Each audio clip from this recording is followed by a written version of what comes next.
What's up, everyone? Welcome into the Why Am I a Mets Fan podcast. I'm Samantha Croston, that's Ashley Wenskoski, and we are two Syracuse-based sports reporters. We're here to talk about, well, the Mets and perhaps the lack of things that have been going on this offseason. We thought it was a slow week in Mets world. Figured that in and of itself, Ashley, might be worth talking about.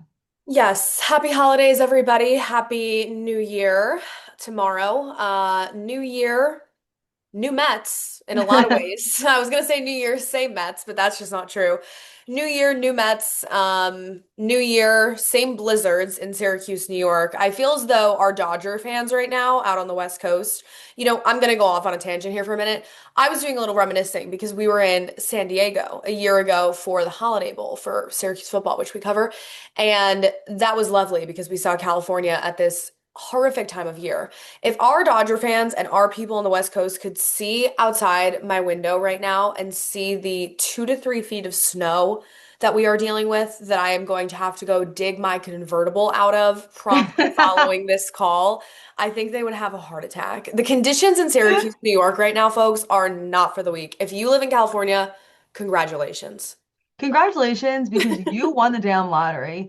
This is not for the faint of heart, yo. I saw a picture today of IKEA that like you couldn't even like see out of the windows. Like it's literally I mean it's over 2 feet of snow, probably. It's absurd. It's If like up any to my Dodgers waist. No, it's crazy. If any Dodgers fans would like to fund a trip to California, we will in fact come. We'll take you DMs up are on it. open. We'll be there. In any case, we wanted to come here and sort of talk about whether or not the Mets are actually done this season because we've always talked about our wish list when it was Christmas and Hanukkah and whatever you celebrate. But what if there's going to be coal in our stocking? What if there are no more gifts to be found? What if, I feel as though no one is discussing, what if the big move, not to play Doomsday, but to play Doomsday, what if the big move is not coming down the pipeline? What if the big move this offseason simply doesn't exist? I'm not going to sit here and say David Stearns is not going to sign anybody for the rest of the winter. Okay, let's stay rooted in reality. But what if, like, the big fish, what if the Cody Bellinger doesn't pan out? What if Kyle Tucker's unrealistic? What if the pitching edition, is not up to the caliber that fans would like? What if it's just not coming? What about us? What about everything we've been through? What What about about trust? trust? You know, I never wanted to hurt you. And none of our viewers are going to get that because they're from High School Musical and you're mostly men. But anyway, yeah, I don't know. I don't, and honestly, it's like, what if the big move is that there isn't a big move? That's actually possible with the way that Stearns thinks. I was thinking, since I knew we were going to do this episode, about all these different possibilities about who the Mets could get. And like you mentioned, a lot of the free agents seem like people who, for one reason or another, are outside of their comfort zone, maybe outside of their price range. So I'm even looking into some trade options and I'm thinking, I don't think they want to do that either. I don't think they necessarily want to trade for most people. And then you even think about a guy like Tarik Skubal. How about that? Take that. How's that pronunciation? You Nailed take it. Nailed it. I saw something today that said it's like Derek with a T. Changed everything for me. Changed everything. That's a good one. Um, but even for a guy like him, who would be a huge splash, who would make sense right now, would they have the balls to do it? I don't know. I think so. Let's get into it because I think I have some facts and figures as I always do, and then I have a couple questions to pose. So, the Mets projected 2026 lineup if the season started today on a crisp December 30th. The season does not start on December 30th. Important to point that out, important to keep that in mind. However, if it did, we would be royally I'm not going to spell out the word. You can take some creative liberty to figure out what word I'm discussing. We would be up a creek without a paddle because let me just tell you, the Mets projected lineup if the season started today, according to Fangraphs, at leadoff, Francisco Lindor. Then you have Marcus Semien, second base, Juan Soto, Jorge Polanco, first base, possibly DH, Mark Vientos, also first base, possibly DH, Brett Beatty, Francisco Alvarez, Who the hell is playing left field and then Tyrone Taylor, I guess, in center field because we just simply don't have an outfield. When I tell you that that lineup projection looks like it doesn't even look like the AAA Mets. It looks like the AA Binghamton Rumble Ponies. I don't even know where to start and where to end with that projection. Okay, like the amount of issues. First of all, half the lineup was a Double A Binghamton Rumble Pony about a crisp year and a half ago, and the ones who weren't, I mean, I just that cannot be what we trot out there. Trot. The word It can't trot. I'm gonna be honest. I got lost in what you were saying because I was thinking about the fact that you didn't want to curse. But be. why would either of us say when we could say going up a creek without a paddle? Using that in all of 2026. Tired, effed, wired, going Up up a a creek creek without a without a paddle. paddle. Using that for the rest of my life. Love that so much. And here comes the blurry screen on the Zoom. I'm up a creek without a paddle. Guys, our Zoom at work like decides when it wants to focus, so just don't mind that. Anyway, back to my thoughts Focus about on the me. back to the thoughts about the lineup while she's dealing with whatever that is. Um, First of all, I mean, you have to point out the legitimate first issue. Like I just said this, there are not enough serviceable outfielders on the 40-man roster, okay? We cannot service an outfield. I don't know who the hell is playing left field. I don't know who the hell is playing center field. Sure, you got Juan Soto in right, and that's a delight. However, left field and center field right now are two giant question marks. Okay, they retained Tyrone Taylor. Is he your everyday center fielder? I thought last year we made it clear that that was not ideal. I I'm just, so sorry. I'm please don't look at what's happening over there. so sorry. It's so distracting, but I don't know what to Then, do. then you have Carson Bench, who David Stearns has made it quite clear they love Carson Bench. He's one of the few untouchable prospects, center fielder of the future. That's great. What if he starts the season in a crisp Syracuse, New York, where I hope the snow is melted in 3 to 4 months? Carson Bench is probably not breaking camp with the team unless he has some, crazy spring training. So in that instance, who exactly are you signing to fill this outfield role that A, you want Benj up there in the near future? B, Tyrone Taylor was not an everyday player last year and probably should not be. So as of right now, December 30th, you have about one and a half outfielders. That sounds good. Right. Who in the rowing upstream without a paddle is going to play left field? And that's going to be the title of this episode. Yeah, it is. No, I know what you mean. I'm looking at this lineup and a couple of things are sticking out to me as upsetting. There are some alarm bells that are going off inside my head. I mean, to be honest, with the lineup that you put here, a few things I don't particularly like. Even outside of the stuff that you just mentioned. Mark Vientos at DH, I don't really love that. That Yeah. means that we're all hoping that he's going to be out of the sophomore slump that he was in. That all means that we're hoping for a Mark Vientos that we saw once, but a long time ago. We don't know what kind of hitter Mark Vientos is going to be. I don't really necessarily like that. The other thing is, even Jorge Polanco, like I'm not even sold on him being the everyday first baseman. From everything that the guy my friend in Seattle told me he was somebody who was doing well as a DH. I prefer for him to be, the DH. I prefer for there to be another first baseman. And then you have the question of even if they were to sign somebody, who would the right person be? For a while, I was really sold on Cody Bellinger, and I did like the idea of that. And I'm not particularly saying that I don't. But a part of me feels like he would almost shake things up in the wrong way the more that I've thought about it. And the reason why is because I almost feel like he's able to play in too many positions that you end up not knowing exactly where you should put him. Should he be the first base guy? Should he be one of the outfield guys? I'm not sure exactly where his role would be. I really want somebody that is a solid, quality, everyday first baseman. And I'd frankly prefer that a guy like Polanco is the one who moves to DH. I'm not sold on Vientos. I don't know why. I would frankly rather use him as I don't know, some sort of a trading piece if that opportunity presented itself. But I know you don't agree with me on that. Yeah, I mean, I think in terms of the first base situation, I agree with you that I would prefer to have an everyday first baseman on the roster, such as Pete Alonso, who's now a Baltimore Oriole. But in the absence of the fact that they no longer have that, I think we unfortunately, like this episode is, I feel like my hard truths. It's coming around to some things that we maybe didn't want to admit to ourselves.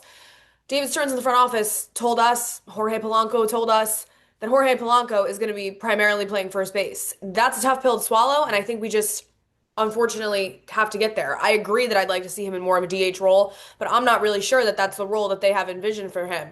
Aside from that, I think like you mentioned Cody Bellinger, we'll talk about that in a minute. There's been some stuff in the media, rumors swirling that the Yankees, want him a little more. Obviously, you never know what's going to pan out there until it finally does, but Bellinger, I guess, would significantly help your outfield problem. And if they were to sign him, I would be shocked. Maybe that's a situation where he plays center field until they decide Benj is ready and then they slide him over to left field. He helps your outfield problem and he helps your protection for Juan Soto problem Hmm. because I think even just take all of the defensive who's going to play where out of it. You look at that lineup right now and Jorge Polanco, while nice, while a good piece and a signing that I can support to a degree, Jorge Polanco is not cleanup hitter, number four, protection for Juan Soto material. He's just not. Ideally, you have Polanco in the five hole, and ideally, Marcus Simeon is somewhere down more towards six or seven, not your two hitter in between Francisco Lindor and Juan Soto. But in order for both of those things to come true, in order for both of those guys to have significantly less importance in this lineup, you need to make a signing or two. And that's obviously what we have yet to see. Well, clearly. And I think, listen, you don't, at this point, I think everybody knows they're not going to go out there and get, three splash signings. But why do I feel like every single headline these days is X team just wanted this guy a little more than the Mets? Like, I'm gonna need the Mets to want someone more than anyone. I Do you know. know what I'm saying?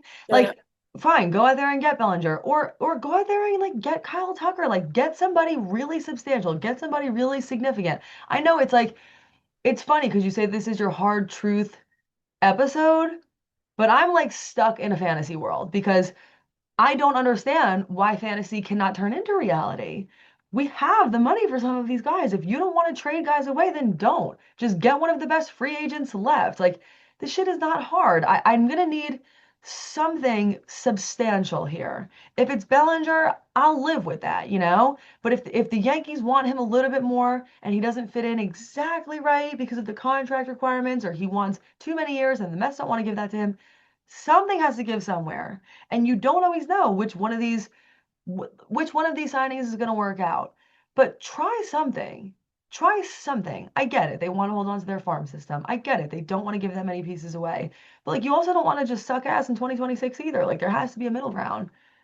Well, yeah, and that goes back to what I was saying for the last few weeks is that, if this is a rebuild, if this is we're gonna go for it in 2027, I think the fan base, is owed some honesty and some transparency there. I think though that's the harsh reality. Like we're coming around to waiting for these moves, waiting for David Stearns' vision to pan out. The reality is that in the last month, the Mets have seen the four longest tenured players in the organization all depart. We have talked extensively about Diaz and McNeil and Alonso and Nimmo and what they meant and how they'll be missed. They were the four longest tenured Mets on the team. You can call this whatever you want to call this right now. You can believe what you want to believe. There is a real world still remaining where David Stearns goes out and gets a front of the line starter, or at least as close to it as he can find in this free agent market. And he goes and gets a bat that would satisfy us all, i.e., a Bellinger or a Tucker. That may still happen in January or February. No one's throwing in the towel on December 30th, but I saw this stat this week and I nearly lost my effing mind. Mm. Brett Baty and Mark Vientos right now are the fourth and fifth longest tenured Mets on the roster. And I do mean that in terms of like Mets organization, not the big club. But those two guys were in AAA Syracuse a crisp year and a half ago in Brett Baty's situation We were last here year for to it. some degree. We were Like here. we were here. Yes. So those are your two, those are top five longest tenured players on the team. The list, in case anybody was wondering, is David Peterson at number one, Francisco Lindor, Tylor McGill, Baty Vientos, and Francisco Alvarez. Top six longest tenured Mets. When that is what you're looking at, and four out of six of those guys are like 26, 27, you are in a rebuild to some degree. I don't care what you want to call it. I don't care what kind of label you're going to slap on it. You're rebuilding in some sense this offseason, even if it's not the traditional, 3 to 5 years in it for the long haul rebuild. The farm system doesn't need a rebuild. The farm system is in one of the best places in baseball. Last year by ESPN at the All-Star break, it was ranked the best farm system in baseball. That's fantastic. So you're not in a whole, blow it up organizational rebuild, but you are doing an extent of that. And that's a word that I think we've shied away from. I think the fan base has shied away from, and I think baseball and baseball media has kind of shied away from because to a degree, and I guess I'm just like sort of speaking for Mets fans right now, it doesn't make total sense. Why do you sign Juan Soto to go ahead and do this offseason? You know what I mean? Why do you hold on to Lindor and sign some of the starters, extend Senga, extend Manaea, give them contracts? Why do you do that to hit the rebuild button 1 year later? I guess that's the question that we all are still trying to answer, considering David Stearns has not given us one. Well, right. I mean, I do think that's what it comes down to and why you feel confused, a little bit stuck in no man's land, a little bit in the middle ground. Listen, I'm still not, like you said, I think it's a good mindset to not throw in the towel now, immediately. I absolutely think you're right that there is still a world where, they could go out and satisfy at least some of the needs that we are feeling, some of the needs that we are wanting as Mets fans. But yeah, to your point, I think what I can say honestly is that I don't still at this point in time feel like the Mets are necessarily a better team than they were last year. I don't even know if I would say they are um, the same as last year. I would probably say at this point they're worse. So again, I'm fine with the fact that you broke up the core. I've had enough time to process that and I'm over it and it's okay. And I'll sell my Alonso jersey. But, but I also think it's really interesting that you brought up the point about Brett Beatty and Mark Vientos because you're starting to see a situation where you wonder where the leadership is going to come from now. You have Francisco Lindor, that's great. He, to me last year, felt like the captain and the leader. He still feels like that to me right now. But so many of these guys are new that I think you're also taking a risk in that sense. You said that they're rebuilding in one, at least in some way. One way that they're definitely rebuilding in is in a culture way. Now, mind you, we always talked about what was the one thing that was the issue last year, and I think culture was a part of that. So perhaps there's nowhere to go but up. But I think you're taking a risk on the fact that all of these guys who you're pulling in are going to gel and are going to feel like a team and are going to, I don't know, be able to work hard both on and off the field, you know? I think that's the one thing that maybe concerns me, outside of the fact that there are some legitimate holes. There's a culture thing here that we're gonna have to see how it shakes out and how it plays out, you know? Yeah, and I mean, I think David Stearns, what we have been given to go on, what he has said, at the winter meetings and elsewhere, the stuff about his vision, the stuff about focusing on defense, on run prevention. Like, what moves have they made to focus on run prevention so far? Trading Brandon Nimmo for Marcus Simeon? That's about the one that I'd identify that made you a better team defensively. And honestly, Brandon Nimmo was staked to a bad contract in some senses. Nobody wanted to pay Brandon Nimmo 100 million more dollars. So, in a sense, you were going to try to offload that contract at some point to begin with. They haven't made any other moves to get better on defense. And honestly, I just think Stearns has been just sort of a mixed bag so far. He kind of bought a lot of trust from Mets fans in 2024 because of what happened with the unexpected run to the NLCS and with the addition of Juan Soto. And both of those things he deserves, some credit for. But all this talk and all this stuff about Stearns' vision and Stearns' masterclass that goes on Mets social media. Okay, he landed Juan Soto. The 2024 NLCS run was his first year with the team. So you tell me, yes, he obviously deserves some credit there, but that wasn't exactly something that he was building towards for years and years and developing and cultivating. And he has improved the farm system significantly. You can attribute to him, I think, in the last couple of years as well. But aside from that, I mean, tell me any helpful in-season like trade deadline acquisition he's made because pretty much all of them have been busts. And then beyond that, like you just said, I mean, we're sitting here at the end of December. Yes, there's still a couple of months of the offseason left to go, but any holes that existed at the end of last year, at the end of 2025 for this team in September, I feel as though have only gotten bigger. I don't feel like any of the holes have been plugged. And I feel like they're only getting worse. Yes, you had to blow up the core because of some culture things, because of the fact that they hadn't won anything. That's fine, and I agree with that. However, when you take a look at the 2024 team, Pete Alonso and Edwin Diaz were not the reason that you didn't win at the end of the year. They weren't the problem. So it's almost like you're not identifying, I guess, or addressing what the problem really was. And so that I think is where Mets fans are kind of just at this like weird, like fork in the road because nothing's been done to improve the team. The only things that have happened in free agency have probably hurt the team, at least in the short term. Some of them have been good in the long term. And then beyond that, we haven't really seen much evidence or much, I guess many examples to go by for what Stearns really wants to do. All right, so let me ask you this question that's at the bottom of these notes. What is one move that you feel would change the entire vibe of the off season immediately? You would feel markedly better. My obvious answer to this is Kyle Tucker. I think he's the bat that you get in that lineup that now you look at that lineup 1 through 9 and you feel a whole lot better about it.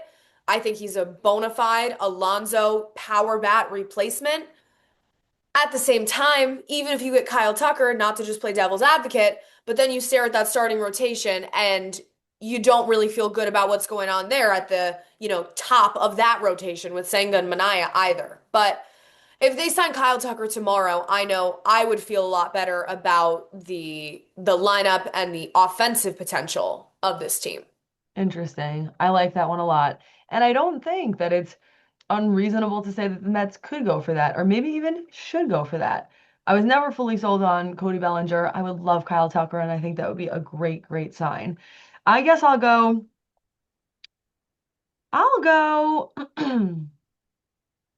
Tarik Skubal. I really will. I think that you would obviously need to give up quite a bit to get him, but I think that the Mets shouldn't necessarily shy away from a win now mentality. Like you said, it does to me make sense, and I do see what David Stearns is trying to do. I do see that he's trying to preserve the farm system. It makes sense to me that their farm system is really good and they don't want to give away too many prospects. So I'm not trying to blow all of that up. At the same time, wouldn't it be a shame if 5 years from now that didn't work out the way you wanted because you really hung your hat on it, but you never actually knew how it was going to be? And then the only difference would be that you still hadn't won anything, but Juan Soto was 5 years older. I don't want to see a situation where them signing a guy like Juan Soto goes to waste. He's really a generational star. And it would be kind of silly to sign him for all that money and then not try and win immediately. That is what I don't get about this vision. That's why I'm upset. Okay, my question to you there on Scooble is what if they had to give up like Tong and Sproat and like who would you feel comfortable parting with in a Scooble package? I probably would be fine with Tong and Sproat. The only one that would be a non-negotiable for me is McLean. I don't think you should probably give him up for any reason. But if it meant giving up Tong and Sproat, would I do it? Probably. I don't know if people are going to be upset by that or not, but I probably would. We don't know how they're going to turn out. He is somebody who is a proven star. He is the best pitcher in baseball. I just don't think that opportunity comes up that often. Not to mention, if you look at all those articles and you're interested in the rumors, what they say is that another place where he very likely could end up is the Dodgers. That, of all things, feels like the thing you can't afford. If you actually want any chance at winning a World Series, you have to figure out a way to beat the Dodgers. And that just makes the best team in baseball too good to beat. Yeah, and the Mets, I think, have shown like very little interest in playing like defense, so to speak, against the Dodgers, which, as we've said many times, is just curious to us. Of course, you have to make the moves that are the best for your team and that make the most sense for your organization, and you have to be in win now mode, focus on yourself. But I think when you have a team like the Dodgers looming, it has to be a thought in your mind. You know what I mean? Um, yeah, Jon Heyman made an appearance on Bleacher Report this week at some point, and he said a few interesting things. He did say that the Mets are interested in Skubal, and like you said, that the Dodgers are like viewed as the other logical fit there. I mean, he said a bunch of stuff. You know, he said some stuff on the Japanese players that are being posted.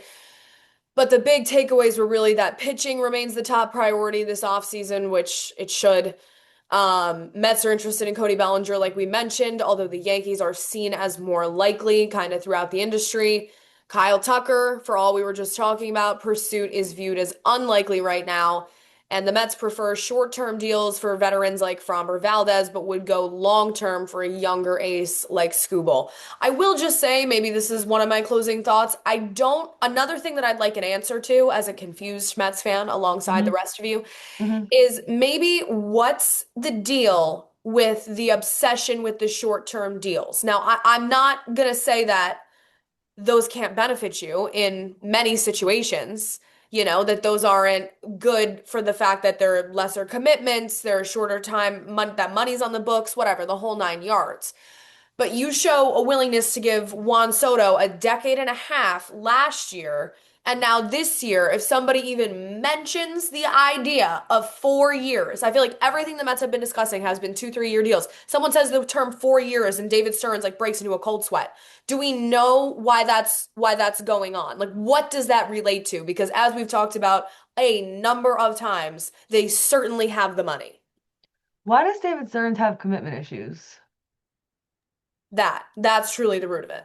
That's truly the root of it. It's something about something that's happened in his past. I'm not interested in figuring out what it is. I hope he seeks therapy for it because I'm gonna need him to be willing to trust again. I'm gonna need him to open his heart back up to some new and exciting relationships that he could have in his life with people who could play on the New York Mets. So, with that being said, what is your panic meter at right now? We'll end on that question and then we'll see you all when the next big thing happens. God, this is really such an uplifting episode for our last episode in 2025. My panic meter about the New York Mets right now is probably at a crisp 7. Like I said, if ten's the worst. Like I said, I know it's far from over. I know some moves will be made, obviously, but it just feels to me right now, the feeling that I have is fourth place in the NL East. 73, 72 wins. Oh, It's really? giving the Mets of 2000, like late 2010s. It's giving I don't know. They seem like that's where I'm hitting a wall right now because they seem, for all this talk about like the Dodgers of the East and we want to, win the division and we want to do this and we want to do that and we want to overcome the Phillies. Like that's where we were last year in talking about the division. We feel closer to like the Washington Nationals right now when you look at that lineup. Maybe that's a touch dramatic. Maybe it's not. I don't think that projected lineup that we talked about at the beginning of this episode, that is the projection right now without any more additions. I'm telling you, you can replay this next year if you want. If they don't add anyone to that lineup, that is truly and God honestly giving fourth place in the division. It's not great. I totally understand what you mean. I think the Nationals comparison feels like a stretch to me, but I get what the face. But I understand what you're getting At at. I least I really didn't say do. the Miami Marlins. Yeah, okay. Oh, enough. Enough. But I know what you mean. I know what you mean. It doesn't necessarily feel like a playoff team. And I don't know if you are gonna remember this or not, but did you ever see that interview that Pete Alonso did once he was already with the Orioles? And he was essentially saying that last year really just came down to one game. Yes, and I'm happy you bring that up because we never discussed that on the show. That sent me into that game. I had a visceral reaction to that clip. Pete, I don't need you to sit up there and lie through your teeth. You already trotted on down to Baltimore. I wish you well. I hope you have a great time down there, but don't lie to my face. Don't lie to yourself. It did Right. not come down to one game. And my point is that it's this lineup is sort of giving that. It's giving like they're gonna miss the playoffs by a couple games, and they're gonna say, well, it was just a couple games. Well, it wasn't. This team wasn't good enough. The team last year clearly wasn't good enough. I understand last year was weird. Last year was freaky deaky. They were a really good team, best team in baseball until they weren't. Worst team in baseball. That doesn't normally happen. This lineup just feels like it would be consistent mediocrity. Whereas last year's lineup was sort of big ups, big downs. Yeah, Um, last year's lineup was hot and cold. I encourage David Stearns or anyone in his camp or the Mets front office to take a look at last year's lineup that ended up winning 83 games, then take a look at this year's projected lineup and tell me how you think that's going to be an improvement. Thanks for coming. I really think that is absolutely sound advice and something we should probably end on. So thank you everybody so much for joining us as always. This is the Why Am I a Mets Fan podcast. We will see you back here when something exciting happens. If it Bye ever everyone. does. Have a great new year. Bye.